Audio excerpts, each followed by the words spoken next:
Assalamualaikum warahmatullahi wabarakatuh. Salam dahsyat, salam luar biasa, salam perkasa. Masih bersama saya dengan Dr. Eko. Pada kesempatan sesi video kali ini, kita akan membahas lebih rinci terkait dengan problem imunosupresi pada unggas. Pada sesi webinar kali ini akan kami jelaskan lebih rinci bagaimana problem tersebut terjadi dan bagaimana upaya kita untuk mengantisipasinya. Kemudian, kalau kita lihat dari kondisi yang ada, fokus di outline yang kedua ini, bagaimana reovirus ini menjadi salah satu hal yang kadang-kadang kita lupa bahwa ada faktor pemicu utama dan ada ikutan.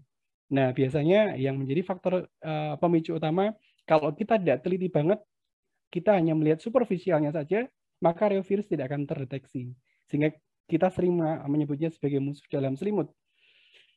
Kalau kita lihat dari beberapa literatur di mana reovirus ini termasuk dari Reoviridae, beberapa menyebutnya sebagai orthoreovirus. Di kedokteran manusia juga ini menjadi salah satu hal yang perlu menjadi concern terkait dengan respiratory enteric problem. Jadi mereka ada masalah-masalah yang concern di kedokteran manusia terkait dengan reovirus ini. Dan ini menjadi salah satu hal yang menyebabkan gangguan tidak cuma sekedar ke pencernaan tapi juga ke pernafasan. Di kedokteran hewan, di vet, kalau kita belajar virologi veterinary, jadi salah satu hal yang menjadi concern di dunia unggas produksi terutama. Kemudian, kalau kita lihat sejarahnya, sebenarnya sejak 1954 sudah terpapar di saluran pernafasan ya. Kemudian di bagian sendi ditemukan di 3 tahun berikutnya. Kemudian di 1970 sampai 80 penyebabnya sama, reovirus itu mengalami penyerapan nutrisi yang tidak optimal. Kemudian kalau kita lihat lebih jauh lagi perkembangan berikutnya, termasuk di Turkeys. Jadi kalau kita lihat tidak cuma di chicken, tidak cuma di unggas, tapi juga sudah merambah ke unggas yang lain. Kemudian gejala yang menciri adanya gangguan persendian ini sering kita sebut sebagai viral arthritis. Ini menjadi salah satu isu di dunia unggas produksi karena lumpuhnya unggas tersebut menyebabkan kondisi lain yang akhirnya lemah dan mudah terpapar oleh penyakit yang lain. Kemudian progres perkembangan berikutnya ternyata tidak cuma sekedar di sendi, tapi juga di saluran pencernaan dan pernafasan. Kemudian yang menjadi poin perhatian adalah dalam suatu populasi ketika ada 15% pemicu utama reonya itu muncul, maka ini berpotensi bisa menular ke seluruh ayam yang ada dalam satu flock tersebut di dalam 1 minggu. Jadi amat sangat kontagius. Kalau kita bicara populasi, maka awal 15% terpapar, ini akan bisa memberikan dampak seluruh kandang 100% berpotensi tertular. Semakin awal terpapar, ini akan memberikan dampak keparahan dan lebih memberikan dampak penekanan terhadap pencapaian target berat tidak optimal. Dan ini menjadi suatu hal yang perlu diwaspadai terutama di unggas produksi. Dan pada saat sudah terpapar di awal, harus bisa terdeteksi seawal mungkin sehingga bisa dilakukan pencegahan seawal mungkin juga. Nah, yang menjadi titik kritis terkait dengan karakter virus, virus ini tidak punya amplop. Dan biasanya karakter-karakter virus yang tidak beramplop ini agak bandel. Jadi dia lebih resisten terhadap beberapa tindakan-tindakan biosecurity, termasuk di dalamnya lebih resisten ya terhadap temperatur. Kemudian juga beberapa jenis anti disinfektan ya itu tidak bisa menuntaskan kasus ketika sudah pernah terpapar oleh reovirus. Dan di bulu ini bisa dilaporkan bisa tetap hidup dalam waktu 10 hari. Bahkan kalau kita lihat ketika kita bandingkan dengan benda-benda yang lain seperti di besi, kemudian di karet, kemudian di kaca, kemudian di beberapa tempat, ini bisa bahkan sampai 10 minggu dia bisa hidup di air. Kemudian disinfektan yang disarankan ketika sudah terpapar adalah 70% etanol atau pakai 70% etanol, bisa juga 5% hidrogen peroksida.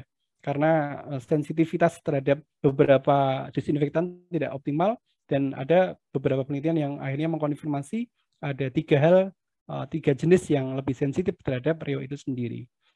Nah, kalau kita bicara breeder farm, di mana induk-induk yang menghasilkan final stock ya, itu kondisi di mana memang ketika sudah terpapar oleh virus ini, maka yang menjadi titik kritis adalah adanya vertical transmission. Itu menjadikan salah satu hal ketika DOC yang dihasilkan ini bisa terpapar dari induknya ketika induk mengalami kasus reovirus itu sendiri. Kemudian juga hatchability, daya tetasnya juga akan menurun, tingkat fertilitasnya juga semakin menurun. Penurunan produksi telur juga terjadi tidak cuma di breeder, tapi juga di layer dengan berbagai macam derajat variasi. Kalau peningkatan kematian, beberapa terkonfirmasi ada secondary infection. Jadi tidak murni Rio saja, tetapi ada secondary infection yang itu lebih fatal dan bisa menyebabkan kenaikan kematian yang signifikan. Kalau di broiler, ini juga bisa meningkatkan kematian ketika tidak segera terdeteksi. Adanya radang baya sendi juga cukup dominan. Dan kalau kita lihat dari kondisi yang ada, ketika terjadi performa yang buruk, ini disebabkan ketika dia mengalami radang sendinya, akses ke tempat pakan juga akhirnya tidak optimal, akses ke tempat minum juga optimal, dan dia rendah pencapaian beratnya. Dan biasanya konversi rasio pakannya juga akan lari. Dampak berikutnya, keseragamannya akan pecah. Dan ini akan berdampak terhadap kondisi performa secara umum. Kemudian, bagaimana ketika kita bicara masalah horizontal dan vertikal, ini beberapa pengalaman kami di lapangan, ketika sudah ada indikasi terpapar secara vertikal, ternyata setelah dilepas di kandang, dia juga bisa mengalami transmisi secara horizontal. Dan ini menjadi salah satu catatan kenapa pada waktu sudah terduga ada Rio di awal, perlakuan-perlakuan khusus yang harus kita lakukan harus betul-betul terkawal dan termonitor dengan amat sangat baik. Karena kombinasi antara horizontal transmission dengan vertical transmission ini memberikan dampak yang sangat fatal ketika tidak dilakukan penyesuaian tata laksana manajemen. Kemudian yang tidak kalah penting lagi,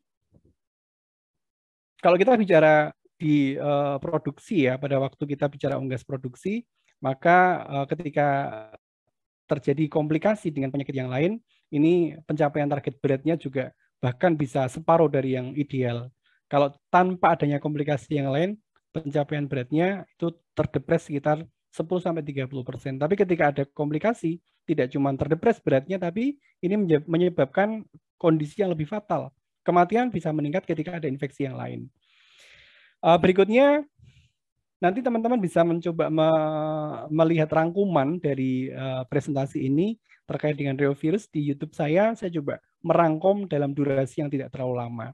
Detailnya ada di seminar ini, tapi ringkasannya ada di dua video YouTube yang sudah saya coba share di beberapa minggu yang lalu. Kalau kita lihat dari kondisi yang lupa di subrek ya dok ya. Iya, kan boleh. Sekarang ngomongnya subrek ya. Iya, subrek ya. Jangan lupa subrek, share dan subrek gitu ya. Iya. Siap. Ini yang menjadi titik kritis yang harus kita waspadai, karena kalau kita tidak hati-hati, yang terbaca dari diagnosa akhir di kasus yang kita alami itu kadang-kadang bukan faktor pemicu utama. Kita melihat superficialnya, diagnosa yang kita baca adalah diagnosa yang semuanya superficial. Padahal di dalam penyakit yang terbaca secara superficial ada pemicu utamanya. Ini yang harus kita hati-hati. Karena kalau nggak detail betul, kita samar-samar ini nggak akan kelihatan. Padahal ada situasi yang itu menjadi pemicu utama. Gitu. Ini yang menjadi mungkin garis besar dari sesi pemaparan malam hari ini. Nah, target organ memang ada di small intestine ya, di usus halus, kemudian juga di bursa. Tadi sudah kita baca bahwa bursa Fabricius ini adalah organ limfoid primer. Ketika dia terpapar oleh virus, maka otomatis fungsi dia untuk bisa menghasilkan antibodi yang cukup untuk mempertahankan terhadap serangan virus yang lain, untuk merespon terhadap adanya vaksin yang diberikan juga tidak optimal, karena dua sel ini menjadi target utama reovirus. Kemudian setelah dia menduduki dua target organ utama tadi, replikasi berikutnya dia bisa mengalami viremia. Dan ini bisa sampai pada organ yang menjadi tempat favorit dia ada di tibiotarsal dan tarsometatarsal di hook joint-nya. Akan ada kebengkakan dan itu menciri sekali ketika kita lihat gejalanya. Dan pada titik tertentu, pada saat sudah mengalami kerusakan sendi dan akhirnya semakin parah ada infeksi sekunder yang lain, akhirnya ruptur. Dan pada saat itulah dia nggak bisa jalan. Dan pada saat nggak bisa jalan, akses ke tempat minum akan susah. Akses ke tempat makan juga nggak bisa. Lama-lama infeksi sekunder yang lain masuk. Ini yang berbahaya. Jadi awalnya reo, tetapi ketika ada second effect yang lain, yang terbaca yang lain diagnosanya. Ini harus kita hati-hati. Nah, secara eksperimental ketika sudah terjadi viremia itu tidak cuma sekedar di sendi dan juga di bursa dan di usus, tapi bisa sampai ke respiratori dan reproduksi. Dan ini menjadi satu hal kenapa di ayam layer juga menjadi salah satu problem yang hidden problem yang kita harus kuatkan sehingga betul-betul kelihatan problem utamanya itu apa. Jangan sampai kita terjebak kepada penyakit-penyakit yang itu bukan utamanya. Kita lupa bahwa ada yang primer, yang ada yang menyebabkan akhirnya sekunderinya masuk. Nah, pengalaman kami di lapangan tentunya dalam hal ini ya, karena memang kebetulan saya aktif di dunia unggas produksi. Namun hal ini